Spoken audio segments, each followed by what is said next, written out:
নিজে ট্রেক করে পাহাড় মানে নিজে ঘুরে বেড়াচ্ছি, এর মজাই একটা অন্য রকম। কি দারুণ। এই যে বাঁশ, এখনই তো ভালো শক্ত দাদা।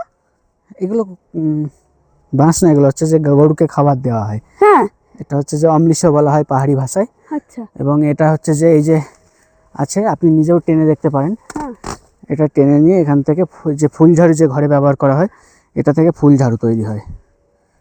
এই দেখুন ফুল ঝাড়ু, যেগুলো আমরা ঘর ঝাড় দিই আর কি, মানে এগুলো এখনো হতে বাকি আছে, পুরো একদম ঘন হয়ে যাবে না? হ্যাঁ হ্যাঁ, দিয়ে এগুলোকে শুকানো হবে, তারপরে ঝাড়ু। শুকিয়ে গেলে ওটা আস্তে আস্তে নিচের দিকে চলে যাবে আর কি। আচ্ছা।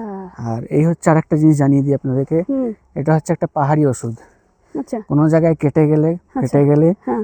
রক্ত বেরোলে, আমাদের মানে পাহাড়ে বেশিরভাগ মানুষ আমরা টিটি ব্যবহার করি না। এই যে এটা নিই, এরকম একটুখানি তুলে নিয়ে হাতের মধ্যে মারি, হাতের মধ্যে মেরে নিয়ে এই যে রসটা বেরোয়, সেই রসটা সেই কাটা জায়গায়, কোনো কাটা জায়গায় লাগিয়ে দিলে একদম সঙ্গে সঙ্গে রক্ত বন্ধ হয়ে যাবে। আর মানে এটা ঘাও শুকিয়ে যাবে আর কি।